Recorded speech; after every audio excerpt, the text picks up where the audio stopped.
Hello दोस्तों। तो आज हमारे साथ एक बैंक ऑफिसर जुड़े हैं जिन्होंने 6 मंथ्स पहले बैंक को ज्वाइन किया हुआ है। अपने शॉर्ट में वैसे डिस्कस हमने देखा ही होगा आप लोगों ने। तो आज थोड़ी सी और बात कर लेते हैं इनसे कि एग्जैक्टली इनका जॉब प्रोफाइल कैसा है, इनकी स्ट्रगल या इनका जर्नी कैसा रहा, ये सारी चीज़ों के ऊपर बात कर लेते हैं आज के इस वीडियो के अंदर। तो यस, मास्टर के इस नाम से ही अपने आप को प्रिफर करते हैं। तो Punjab and Sind bank New Delhi branch में पोस्टेड है। सो फिलहाल कैसा वर्क एक एनवायरनमेंट कैसा है, क्या काम आपका फिलहाल, वर्कलोड कैसे चल रहा है, क्या सारी चीज़ें चल रही है, एक बार बता दीजिएगा। सर एक्चुअली जैसे हम फ्रंट ऑफिस में होता है तो हम रिप्रेजेंटेटिव होते हैं पूरे बैंक की।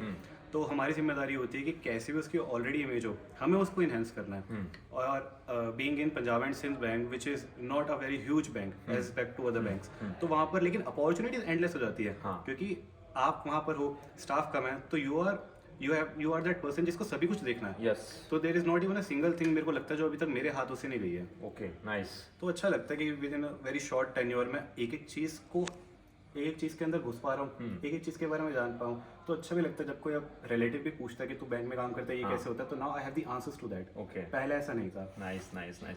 बाय द वे, पहले ये आईडीबीआई में थे, आईडीबीआई बैंक में एज Executive. एग्जीक्यूटिव वर्क कर रहे थे। उसके बाद अगेन एग्जाम कंटिन्यू रखी और उसके बाद पंजाब एंड सिंध में आ गए। वैसे तो पूछना नहीं चाहिए पर सब लोग प्रिपेयर कर रहे तो रियलिटी पता होनी बहुत ज़रूरी है। आईडीबीआई और पंजाब एंड सिंध के कैसा, मीन्स आप क्या बताना चाहोगे कि कहाँ पे ज्वाइन करना चाहिए, कैसा एनवायरनमेंट रहेगा, या क्या पॉजिटिव्स है क्या निगेटिव्स है?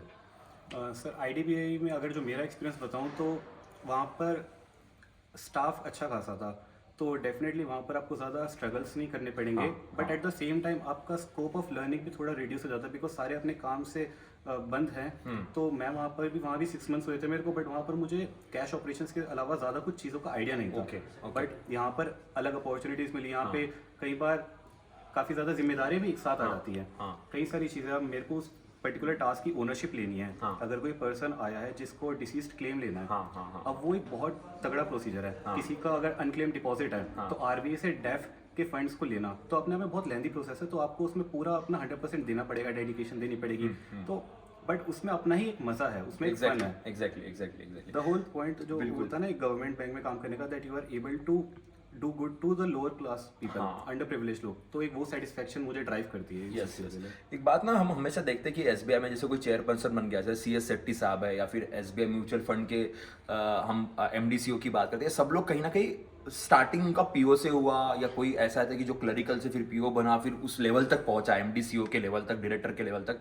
तो ये जो जज्बा ये होना बहुत ज़रूरी होता है कि आप हर चीज़ को हैंडल करें, हर चीज़ को संभालें। और इन्होंने एक बड़ी अच्छी बात कही थी कि हम ना कई बार सोचते हैं कि बड़ी बैंक होगी तो ही हम उसको प्रीफर करेंगे, छोटी बैंक में क्यों जाएंगे। पर छोटी बैंक में सीखने को बहुत मिलता है। बड़ी बैंक में लोग बहुत रहेंगे तो शायद आपको कोई हैंडल करने देगा नहीं। छोटी बैंक में आपको सब कुछ हैंडल करने को मिलेगा।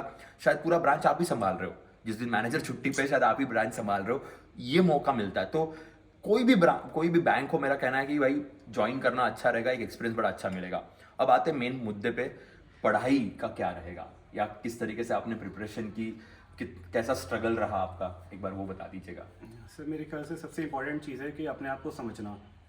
और वो मेरे को लगता है सिर्फ एग्जाम तो एक जरिया होता है जो आपको उस इंसान बनने के लिए तैयार करता है जो आपको बाद में बनना है। तो वही जिस तरीके से आप बोलते हैं ऑफिसर लाइक क्वालिटीज़ होनी चाहिए, और ऑफिसर लाइक क्वालिटीज़ में से एक है कि अपने आप को समझना। तभी हर सब्जेक्ट को एवरेज तो आपको लेकर चलना ही है, किसी को ज़्यादा नहीं किसी को कम नहीं, बट आपको ये भी तो देखना है कि आपका एक पर्टिकुलर सब्जेक्ट कितना अच्छा है और दूसरा कितना वीक है। तो अगर ऐसे चलना है तो एवरेज भी तभी होता है ना कि अगर एक बहुत अच्छा है और दूसरा लेवल बहुत गंदा है, तो उन दोनों को अच्छे से बैलेंस करना। इस पर थोड़ा कम टाइम दो, इस पर ज़्यादा टाइम दो, तभी वो एवरेज बन पाएगा। तो एनालिसिस रेगुलरली करना, देखना कि हाँ मैं किस चीज़ को छोड़ भी दूंगा तो मेरा काम चल जाएगा, और किस चीज़ को मुझे बिल्कुल भी नहीं छोड़ना है। क्वांट्स की भी अगर पर्टिकुलरली बात करें जो सबसे टफ सब्जेक्ट माना जाता है, तो उसमें भी ये नहीं कि आपको पूरा ही अपना 100% देना है, उसमें भी आप टॉपिक्स चूज करो। सारे टॉपिक से गो थ्रू करो कि आपका जो वीक टॉपिक है उसमें से अगर इजी क्वेश्चन आ जाए तो आप कर पाओ। लेकिन ईगोइस्टिक भी नहीं होना कि अगर आपका कोई फेवरेट टॉपिक है उसका टफेस्ट सब्जेक्ट भी आपको, टफेस्ट क्वेश्चन भी आपको करना है। Basically it's an art of choosing the correct questions. Yes. और हर एग्जाम में हर सेक्शन में कुछ क्वेश्चंस होते हैं जो आप चूज कर लोगे ना इजीली, उसके बेसिस पर आपकी कट ऑफ तो निकल जाएगी। ओके। स्कोरिंग के लिए तो दूसरे सब्जेक्ट पढ़ेंगे। हाँ बिल्कुल बिल्कुल। मैं एक और बात पूछना चाहूँगा कि जैसे हम लोग कहते हैं ना कि प्रिपरेशन नोटिफिकेशन के बाद बहुत सारे लोग स्टार्ट करते हैं नोटिफिकेशन। अभी बहुत बहुत लोग पूछ रहे हैं एसबीआई का नोटिफिकेशन कब आएगा, और उसके बाद फिर प्रिपरेशन स्टार्ट होती है। आपको क्या लगता है, प्रिपरेशन को पहले से शुरू करना चाहिए, एक सर्टन फाउंडेशन क्रिएट करना चाहिए, या फिर नोटिफिकेशन के साथ ही आगे बढ़ना चाहिए, exam to exam different different focus रखना चाहिए, क्या लगता है आपको? नहीं सर, मेरे को लगता है कि नोटिफिकेशन के बारे में सोचना ही नहीं चाहिए, और अपना जो एक टारगेट है वो सबसे जो आपका अल्टीमेट टारगेट है उसी को ही एम करके चलना चाहिए। और नीचे वाले एग्जाम्स बस इसलिए देने चाहिए ताकि आपको रियलिटी चेक मिलता रहे कि आप कितने पानी में हैं। हाँ, उसके बेसिस पर आप उसमें अपनी स्ट्रैटेजी को चेंज कर सकते हो। Okay. एक जो एक्चुअल एग्जाम में जब जाते हो तो वो जो आपका एक मॉक टेस्ट होता है that makes you in that puts you in a situation जहाँ पर आपको पता चलता है कि यार ये वाला सब्जेक्ट मुझे बहुत अच्छे से आता है बट यहाँ मेरी स्ट्रैटेजी गलत थी। ओके, ये मैं क्वेश्चन जो चूज कर रहा था वो गलत थे। मुझे इस क्वेश्चन में, इस पर्टिकुलर पजल में अगर मुझे दोबारा रीटेक करना पड़ रहा है तो शायद मुझे नहीं करना चाहिए था, छोड़कर आगे बढ़ना चाहिए था और क्वेश्चन देखने चाहिए थे। कई बार होता है हम क्वेश्चन ही नहीं सारे पढ़ पाते, आगे सेकंड हाफ में क्वेश्चन बहुत ईजी होते हैं, तो हर बार जो आप एग्जाम में बैठोगे वो आपकी स्ट्रैटेजी को इनहेंस करेगा and it will make you ready for your ultimate goal. Okay, और वही सबसे बड़ी चीज़ को टारगेट करोगे, नीचे वाले तो निकल ही जाएंगे। एग्जैक्टली।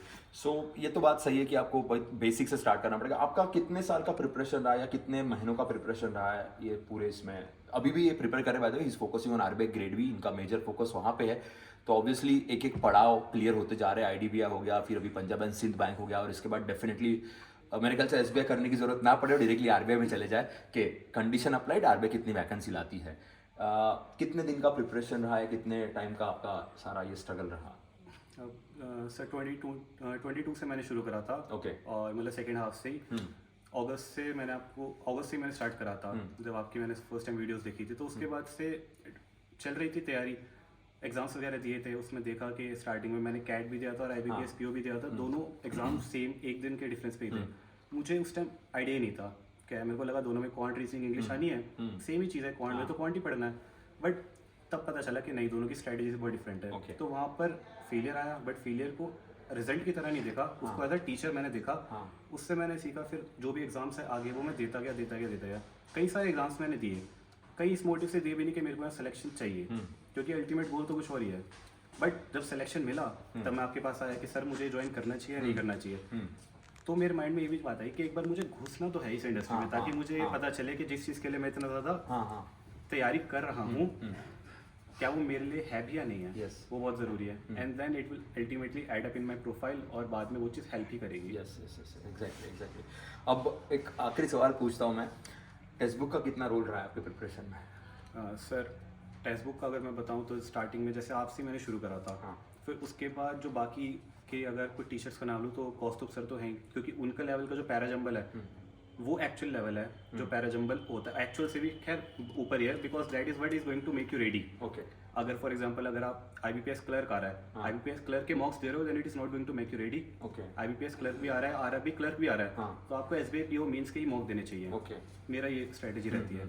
इसके अलावा गोपिका मैम और अमित पांडे सर ने भी बहुत ज़्यादा हेल्प करी है, उनके जो मैथ्स के सेशंस रहते थे, क्योंकि वो एक होता है बेसिक से पढ़ाना और एक होता है बेसिक से आप कैसे जंप करते हो, अपनी स्पीड एकदम कैसे रिड्यूस करो, दैट ऑल्सो हेल्प्स। और साथ में जो टेक्स्ट बुक के मास्टर क्लासेस होते हैं उन्होंने तो बहुत ही ज़्यादा हेल्प करा है, क्योंकि एक उसमें जो पोल का ऑप्शन कह लो या फिर उसमें जो चैट हो, उसके एक अलग ही फील आती थी, वो यूट्यूब वाली फील नहीं आती उसमें, वो अलग फील आती है टेक्स्ट बुक की मास्टर क्लास। एग्जैक्टली। तो बहुत वंडरफुल रहा है। बिल्कुल। सो मास्टर, इनका नाम वैसे मैं अभी फिलहाल रिवील नहीं करूंगा, वो आपको कमेंट सेक्शन में बताना है। ये हमारे रेगुलर स्टूडेंट है, करंट अफेयर्स के लेक्चर में अभी भी आते हैं। अभी भी आप अटेंड करते हो कि नहीं? Yes sir, everyday. ओके, ये अभी भी अटेंड कर रहे के ऐसा कमेंट सेक्शन में वजह से दिख जाते हैं मुझे। तो इनकी स्टडी चल रही है because is focusing on RBI grade B. आपके कोई सवाल, कोई डाउट्स होगा, बिकॉज ऑफिसर से जब आंसर्स मिलते हैं तो एक अलग सेटिस्फैक्शन, अलग मोटिवेशन होता है। तो आप बिल्कुल कमेंट सेक्शन में डालिएगा, he is always active there and he will definitely going to reply you. अगर ये ना कर पाए तो डेफिनेटली मैं रिप्लाई करने की जरूर कोशिश करूंगा। So yes guys, that's all from our side. तो ये था हमारा एक ग्रेट मीट हम कहेंगे विथ मास्टर, जो पंजाब एंड सिंध बैंक में है, जो दिल्ली में। कभी भी आप इनसे मिल सकते हो, इनसे हेल्प ले सकते हो। He is a very genuine person, आपको बिल्कुल सही गाइडेंस देंगे, और एक ऑफिसर से गाइडेंस मिल जाता है तो परफेक्टली मोटिवेशन मिलता है। सो yes guys, that's all from my side. मिलते हैं हमारे रेगुलर सेशंस में, तब तक के लिए बाय बाय।